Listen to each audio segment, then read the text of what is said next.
Making bakery quality cream puffs at home is easier than you think. Here's my favorite way to make them. The most important part of any cream puff is its filling, so that's the first thing we'll be making today. My favorite filling? Creme Légère. Creme Légère is just pastry cream lightened by whipped cream, which is really just the best of all worlds. So to make the pastry cream, we'll add 4 egg yolks, 6 tablespoons of sugar, 3 tablespoons of cornstarch, a pinch of salt, and a tablespoon of vanilla to a medium bowl, whisking to combine and then setting it aside. Then heat 2 cups of whole milk over medium heat, bringing it to a simmer. Remove from the heat and then very carefully and slowly stream the hot milk into the egg mixture while whisking constantly to temper your eggs. Make sure to place your egg bowl on a clean kitchen towel to prevent it from sliding around as you mix. Then pour the custard mix back into the saucepan on medium heat, whisking vigorously for 1 to 2 minutes until it starts to thicken. Let it come to a boil. You should see gloopy bubbles starting to form like this, and then lower the heat and cook for another minute or 2, still whisking constantly. Then remove from the heat and whisk in 3 tablespoons of softened unsalted butter. Because, pastry cream wasn't already rich enough to begin with. Whisk until combined and the pastry cream is luscious and smooth, then strain through a mesh strainer to make sure that there are no lumps. Cover with plastic wrap, pressing it down so it touches the entire surface of the pastry cream. Let cool to room temperature and then transfer to the fridge for at least 4 hours to chill and set. And because it takes a while to set, I usually just make it the night before and then use it the next day.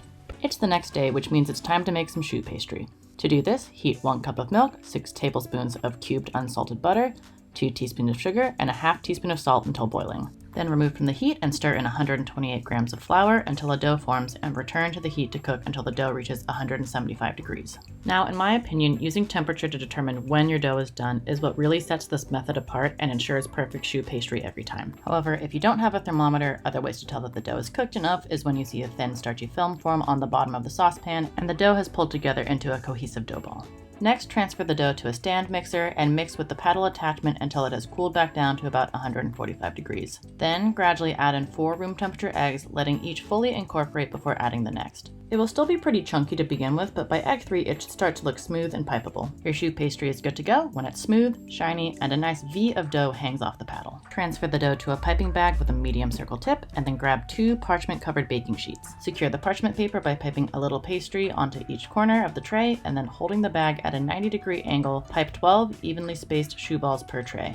They release steam as they bake, so don't overcrowd your trays or they won't rise or brown as nicely. Smooth down the tops with some water, sprinkle on a generous dusting of powdered sugar, and then bake at 400 degrees for 25 minutes. The choux balls are ready when they're puffed and golden brown. While they're still hot, flip them onto their sides and poke a hole into the bottom of each with a paring knife to let the steam escape. Leave them on their sides and then put them back into the still hot but off oven to finish drying out for 30 minutes, leaving the door propped open with a spoon. And just like that, we have beautiful choux balls ready to be filled. Next, we need to finish up our filling and make the creme légère. First, we'll whip 3/4 cups of heavy whipping cream to stiff peaks. Then grab the fully set pastry cream and break it up with a whisk until it's nice and smooth. Then add about 1/3 of the whipped cream to the pastry cream, gently folding them together. Once fully incorporated, add the rest of the whipped cream, again gently folding until the pastry cream is light and fluffy.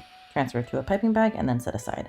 The last thing we need is some melted chocolate, so I microwaved about 1 cup of chocolate chips, added a squirt of neutral oil, mixed to combine, and then set aside. And with that, we finally have everything we need to put together our cream puffs. So with the help of my lovely husband, he's the second set of hands here, we're going to fill and dip each choux ball. I filled each choux pastry with creme légère using the hole already poked into the bottom, stopping once it started to ooze back out. Then it was my husband's turn to dip them in the chocolate and then place the cream puffs back on the rack to set. This can obviously be done on your own, but in our household, teamwork makes the cream puff dream work. Anyways, pop these into the fridge to set for about 30 minutes and then dig into your bakery quality cream puffs that you made from the comfort of your own kitchen. Light and creamy, yet irresistibly decadent, cream puffs are the perfect bite-sized dessert that you won't want to share. What more could you want from a dessert than pastry cream, choux pastry, and chocolate? So delicious and probably one of my favorite things to bake. If I didn't have the self-control that I do, I probably could eat this entire batch in one sitting. So I am gonna go eat quite a few of these and let me know if you make these.